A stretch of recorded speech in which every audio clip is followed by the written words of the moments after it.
On behalf of the mental health team at Maxwell Hodge, welcome to a short introduction to mindfulness. We hope that you find our presentation to be interesting and helpful.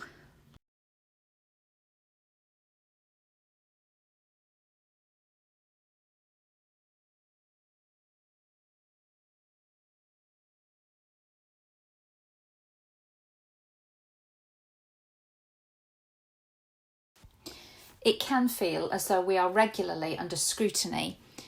Here are some examples of groups and people that can make us feel that way. Sometimes it feels like we have to be perfect, and because of that, we criticise ourselves, feel as though we're not good enough, worry about what has just happened and what might happen. This can cause us to feel stress. Stress creates tunnel vision, which destroys creativity.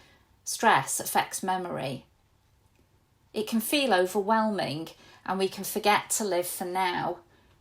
We miss the good things, however small, and we can forget to recognise the good we've achieved.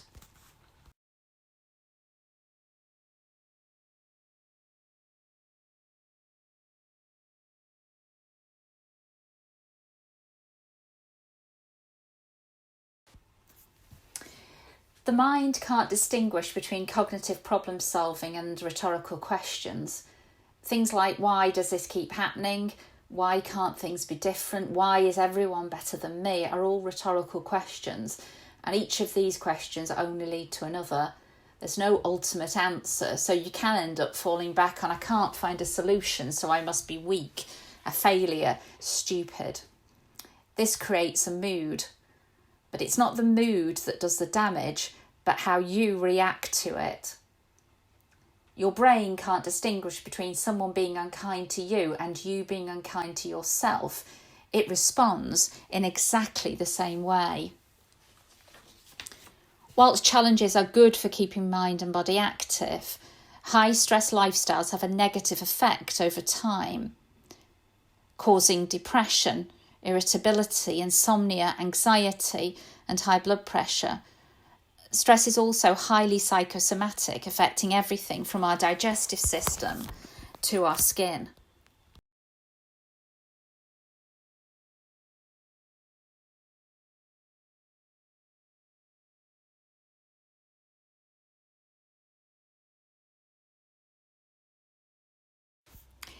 So what do we do with these feelings of irritability, anxiety? The trouble is that getting rid of feelings creates tension, which makes the situation much worse. It's not good to run away from or repress negative thoughts. It's the effort of trying to change things from what they are that ultimately exhausts us. The point is to still experience feelings, but be aware that they are transitory. They all pass, even positive ones. You're not aiming to hold on to feelings of bliss. You're aiming for feelings of equanimity, of going with the flow.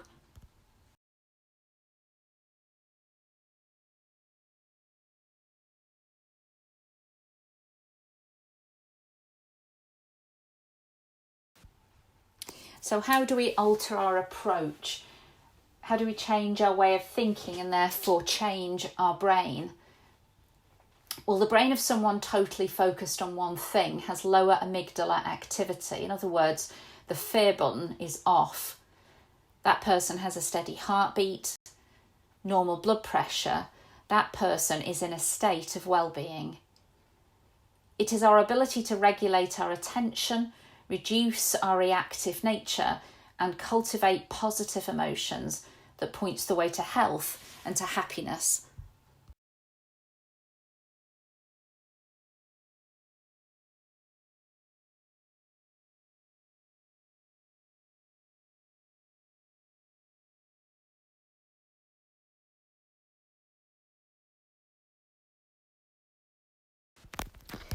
Prevention is so important in avoiding the toll that stress takes on us, and it's why many experts recommend practicing mindfulness. So if you've not come across it before, what is it? Well, one definition is intentionally paying attention in the present moment, but not judging yourself. It's about witnessing what's going on without the usual critical commentary in your own head. It means making a mental note of the state you're in, noticing, not criticising, no matter what that state is. It isn't about running away from or repressing negative thoughts, but it is the antidote to doing things on automatic pilot. Everyone will have their own way of taming their mind, but it has to be something that doesn't involve running away, encouraging denial, repression, or drugging yourself. It has to teach you to manage your mind, because that way happiness lies. But it isn't about hiding from your own thoughts and feelings.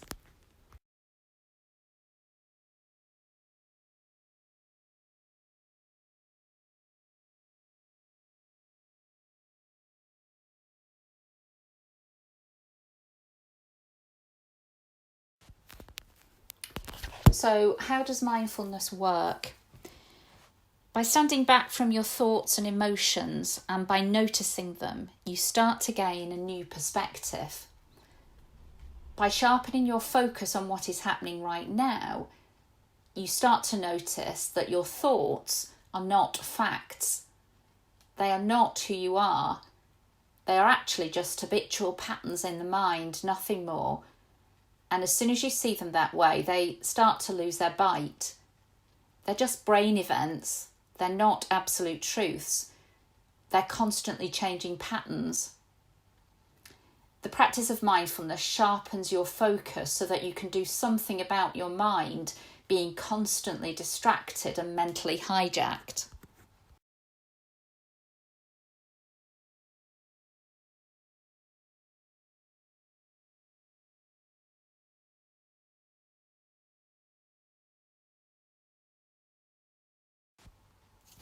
To help us in regulating our negative thoughts and feelings, we have the acronym RAIN.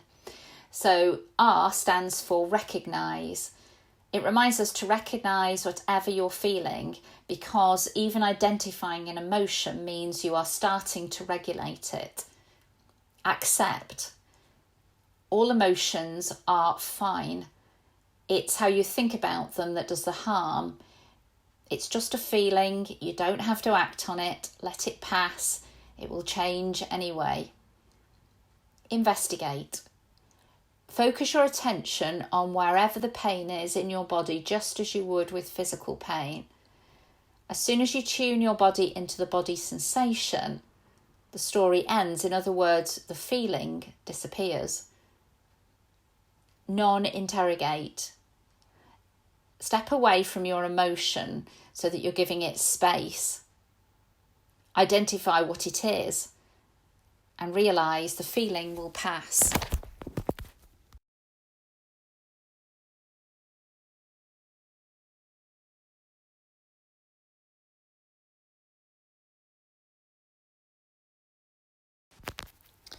The next slide is guidance on how to put the acronym RAIN into practice.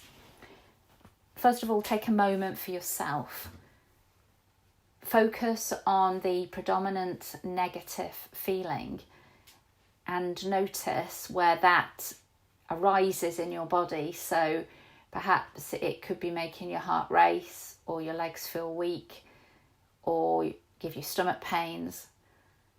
Just explore that as you would with physical pain. So think about where it is and go into the core of the feeling. As you do that, notice how eager your mind is to create a story out of the feeling. The mind always wants an explanation.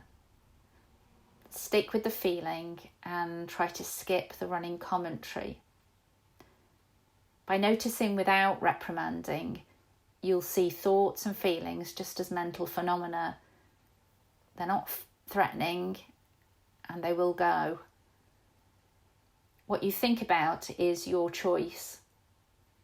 You can't be anxious and experience a sensation at the same time. While you're identifying and experiencing the sensation, that will bring you back into the present moment.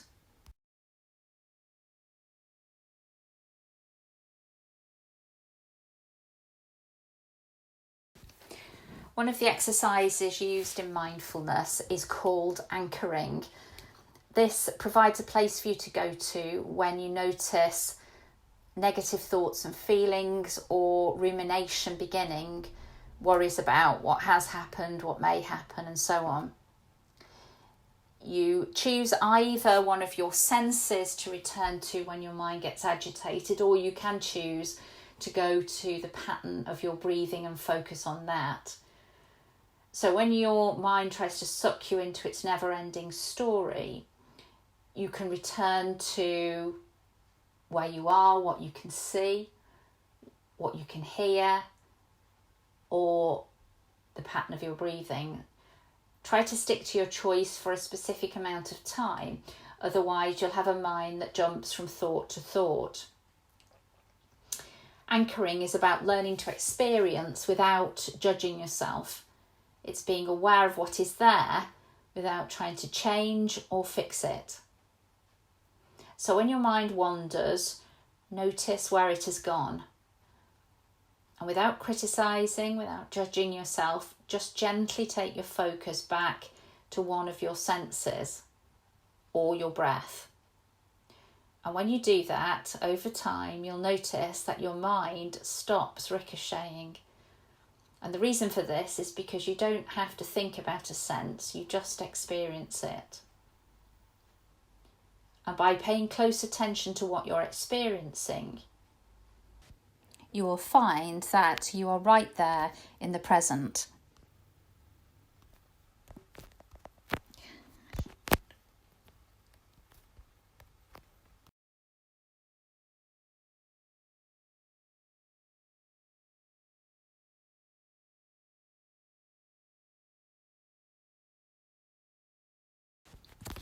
It has been scientifically proven that mindfulness, when practiced, can alter the chemical composition of our brains. The tree in this last main slide is illustrative of what we practice we can cultivate. And while you're looking at that tree, I thought you might like to hear a little story. One evening, a Native American elder told his grandson about a battle that goes on inside people. He said, "My son, the battle is between two wolves inside us all. One is anger, envy, jealousy, sorrow, regret, greed, arrogance, self-pity, guilt, resentment, inferiority, lies, false pride and superiority.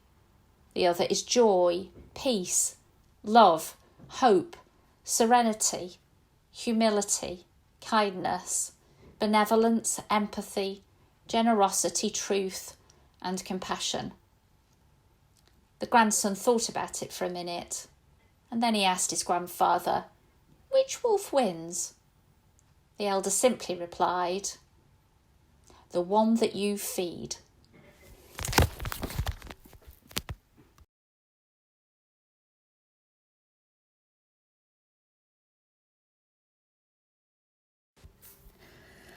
This last slide lists just 4 resources used in preparing the notes for this presentation. There are, of course, many more on the subject.